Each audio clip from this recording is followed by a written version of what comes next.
Saudara harus menjadi Tuhan sama.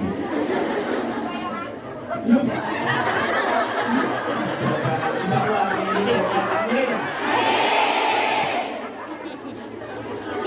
Kami diri Anda bahagia, amin. Jadi pokoknya itu kalau ada orang susah itu saya sedih. Harus ada, maka tolong tawadhu'lah. Coba indahnya mencintai itu, indahnya hidup di dalam mencintai, bukan dicintai. Coba selama ini ada perempuan datang, ya tolong minta doa apa? Mahabbah. Kayak syar'i, ada kayak syar'i.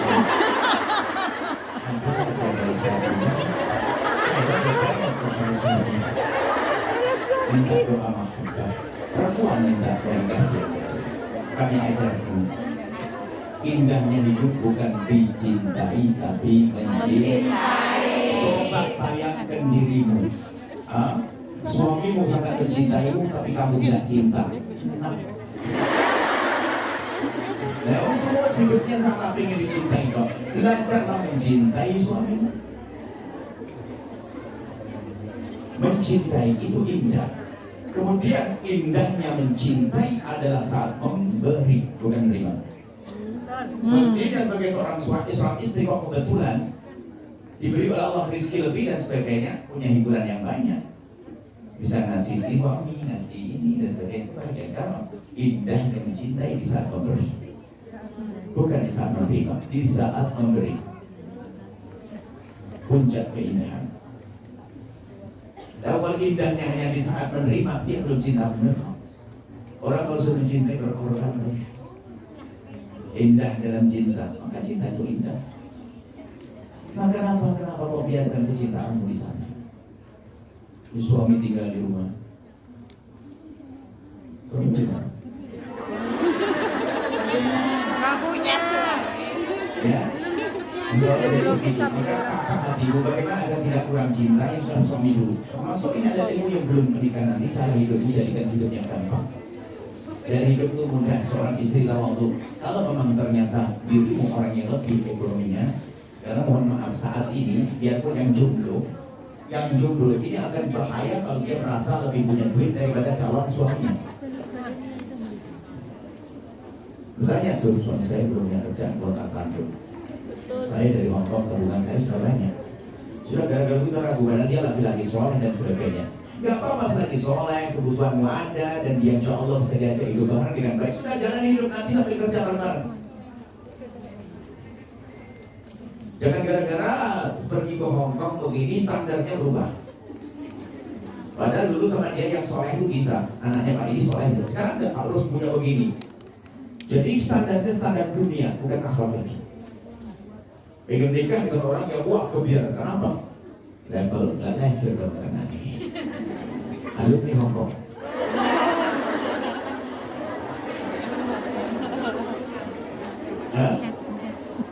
Nah, belajar mencintai itu indah. Kemudian dengan bertawadhu. Tawadhu itu belajar tolong dengan suamimu yang tutur kata yang lembut itu jadikan suamimu sebagai jatuh cinta. Bahkan kalau seandainya ternyata dirimu yang harus memenuhi keluargamu, apa sih salahnya kalau kalian sering juga minta maaf, mohon maaf jika selama ini saya yang mengambil alih cover, tapi bukan berarti ini kan tidak menganggap abang kan, mohon maaf bang ya, diri baik kan saya bayari kontrakan rumahnya. Oke, jadi ketahuan langsung modelnya begitu. Suamimu itu di saat bekerja gak dapat duit mau pulang tuh gemeteran dia. Mikir saya gak bawa duit. Dia tuh udah mikir tuh bimbang, motornya tuh digas tuh ragu-ragu. Karena apa? Dia pulang tidak membawa uang. Sudah begitu bagaimana mikir, listrik, mikir ini dan sebagainya. Jangan sampai di rumah melihat dirimu keluargain. Karena sudah kelihatan sana-sana. Bertaring nih.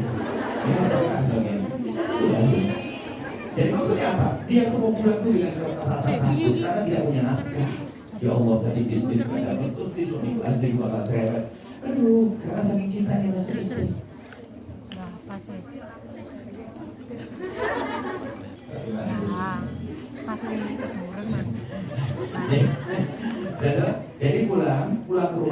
sudah dalam ketakutan, keraguan, maka sebagai istri sorean, apa kesalahannya pun hidup juga semacam itu. Suami memang lagi ekonomi lagi terpuruk dan sebagainya, tinggal sambut ke suamiku. Masa melihat orang cantik kiri masih takut, masih cemberut.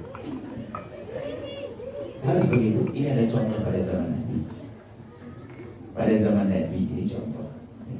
Permasalahan hidup ini kan bukan untuk saling tuntut.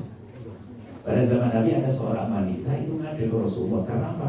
Selama ini suaminya itu gak bisa kerja, bangkrut. Mau kerja ini gak bisa, ini gak ada duit. Sehingga itu yang mencukupi istrinya. Punya anak lagi. Akhirnya wanita itu ngadu ke Rasulullah. Ya Rasulullah, aku punya suami tidak pernah memberi nafkah. Dia gak bisa kerja. Dia kerja bangkrut, kerja ini dibohongin, saking polosnya dibohongin begitu lah. Pokoknya dia gak bisa. Terus kata baginda Nabi bertanya, lalu bagaimana kamu makannya? Makanmu selama ini? Dijawab oleh wanita tersebut, ya Rasulullah, saya masih punya peninggalan kurma dan sebagainya. Maksudnya kalau orang sekarang saya masih punya tabungan dari Hongkong, Bu ya. Iya gitu. Kalau dia nanya Bu ya. Ini kan Rasulullah itu ceritanya. Rasul bertanya pada sahabat Nabi ngomong apa? Saya masih punya peninggalan kurma, sehingga kebun kurma, sehingga makan saya masih bisa tercukupi, biarpun dia pas-pasan. Kata baginda Nabi SAW, Nabi memberikan jawaban fikih keadilan. Kalau memang suamimu tidak pernah memberi nafkah, kamu boleh dan tidak dosa kalau minta cerai.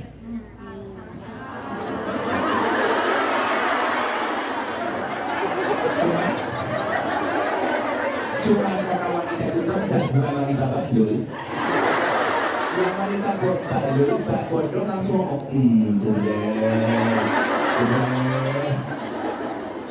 bukan Anda loh. Pelajaran Alhamdulillah para lagi. Nah, karena wanita itu cerdas, masa hidup kayak begitu. Karena dia mengerti cinta, mengerti hidup indah tanpa syarat kok, tanpa melimpah kok, tanpa harus punya anak kok, tanpa harus rumah megah kok. Dia mengerti cinta. Dia mikir, masa gara-gara begitu saya sudah cerai? Ya Rasulullah. Kan cerdas dia. Siapa yang cerdas? Tapi yang cerdas saya. Tapi terlanjur ketahuan nggak cerdas tadi. Mati dulu ya. Ini Masya Allah. Harus saya ngaji deh sama dia nanti. Dia katakan, baik, kata wanita tersebut, ya Rasulullah, ada pilihan lain? Lalu Rasulullah menjawab, lakukan seperti yang sudah kau lakukan. Maka di saat itu kau mendapatkan pahala berlipat-lipat, pahala sedekah full, pahala menyenangkan suami, pahala menyenangkan anak dan seterusnya. Banyak pahala yang kau dapat. Apa kata wanita cerdas? Ya Rasulullah, aku pilih yang kedua, tidak harus pakai cerai. Ya, yang penting kata cukup hidup. Ya, dan dicukupi kok bagaimana cara berpikir? Anda punya rezeki, bisnis jalan. Suami gak kerja, suami sudah bekerja, cerai payah, capek tapi tetap gagal, memang gak baca. Tapi memang rezeki oleh Allah lewatkan kepada Anda. Syukur atau tidak? Alhamdulillah. Alhamdulillah melewat saya. Sampai orang cerdas zaman itu yang ngaji membaca hadis itu, wanita cerdas berkata begini, ya Allah, jadikan suamiku melarat biar saya saja. Itu kalimat diucapkan sehingga wanita dia uji cerdasnya perempuan sampai ngomong, biar suami melarat, yang penting saya cukup, yang penting rumah tangga cukup, biar suamiku bisa ngikut saya terus, ngidil saya, ngawal saya. Jadi itu cerdas. Kalau malah bikin keluh kesah, kan aneh. Yang penting tercukupi, anak bisa sekolah, anak bisa makan. Itu yang perlu cerdas hidup. Suatu ketika ada seorang ini kejadian, ini wanita sukses betul. Sampai apa yang ada di otaknya kan begitu. Dia sukses, dia sampai punya rumah sakit, saya punya sekali, sukses. Kemudian punya suami, itu memang setiap bisnis nggak bisa. Kemudian dia ngadu kita mau serem kita bisa dia. Kan gak enak masa ada suami kayak begitu. Suami gak pernah kasih nafkah dan gak pernah. Suami gak punya kerjaan apa katanya. Oh iya. Akhirnya katanya, suamimu ngorong-ngorong kamu? Enggak. Ngambil duitmu? Enggak. Tidak sholat? Enggak. Kasar kepadamu? Enggak. Baik. Kalau gitu tunggu saya selesaikan. Nanti dulu sama saya tinggal 1 jam. Dari sudut, kayaknya harus bilang kotaknya dia. Saya kan sudah, subhanallah. Kecuali suamimu merongrongmu, ambil duitmu habis-habisan, dolim kepadamu. Suamimu sudah berusaha tapi tidak sukses. Lihat, coba kau berpikir cerdas, jauh lebih bagus. Kalian kamu saat ini punya suami dia bisa maksimal dengan dirimu. Pun rezeki cukup tidak. Anak ambil kedokteran semuanya bisa kau biayai. Anaknya bisa sekolah semuanya. Anaknya bisa sudah berdiri sukses. Cuman pada usia sudah menjelang 50, mau minta cerai gara-gara selama ini suami itu tidak pernah kerja. Pun Anda perjalanan hidup sukses hari ini. Kenapa Anda begitu disebutnya? Dan suamimu bukan orang yang boleh dekat, tidak sholat. Tidak sholat, dia haji di sana. Cuma kerja itu biasa, ikut risih dan orang ngamuk di rumah. Akhirnya sudah kau pikir lagi. Itu adalah suami dikirim oleh Allah. Coba kalau seandainya suami merongrong kamu, tersiksa kamu. Suamimu tidak ambil, bahkan minta duit sudah tidak pernah. Kamu yang kasih. Mestinya kamu beruntung, alhamdulillah aku bisa kasih suamiku. Coba berpikir, kalau tidak punya suami, kalau tidak punya anak juga dan seterusnya. Anak baik-baik, soleh-soleh. Ini masih beruntung seperti ini. Bandingkan suaminya tidak punya duit, kamu juga tidak punya duit. Iya sih punya. Ya kenapa kok saya emosian? Salah bergaul kamu. Salah bergaul. Susah juga dalam bergaul. Kan anak-anak wanita-wanita punya prestasi, karir itu biasanya bergaulnya itu gitu. Kamu kalau suami harus lebih dari kamu loh ya. Kamu harus gini loh, bisnis lebih gede dari suami. Eksternya begitu bergaulnya itu. Masa kamu punya suami hanya ini? Gak kufu dengan kamu, gak sebanding dengan kamu. Itu salah bergaul. Akhirnya wanita tersebut setelah kita suruh pulang, setelah sebulan kemudian mengatakan, terima kasih kalau seandainya saya sudah mengajukan surat, sudah naikkan, saya tanya lagi dulu. Dan alhamdulillah sekarang saya lebih fokus pada suami dan saya terima kasih. Pun sudah punya anak dan sebagainya. Anaknya pun sudah sama, sudah terprovokasi. Anaknya sudah kenal sama bapaknya. Anaknya memang begitu karena meracuni anaknya. Padahal ayahnya juga tidak salah, cuma ayahnya tidak bakat bekerja. Dan ayahnya memang ada kelemahannya, ayahnya itu gak bisaan. Karena ayah itu pernah berduit adik dia. Terus adiknya butuh dikasih. Adiknya perlu, padahal uang dia gak pernah ngasih nafkah. Kamu dapat duit, loh. Berarti kamu kan punya suami baik hati. Apakah pengen kamu punya suami merampaskan warisan saudaranya? Enggak juga, ya gak gitu juga kan. Gitu. Jadi ternyata wahai wanita yang insya Allah kalian sukses. Amin. Melembutkan hatimu agar indah di rumah tanggamu nanti. Kalau kalian tidak bisa menata ini, nggak bisa. Kalau seandainya suami rezekinya melimpah, alhamdulillah. Kalau tidak, yang penting dia memenuhi kebutuhan pribadimu sebagai seorang suami yang ngayomimu, punya kasih sayang, mendoakan kamu, menemani sholat dan seterusnya. Itu kan indah. Maka jangan sampai urusan ukurannya urusan ekonomi.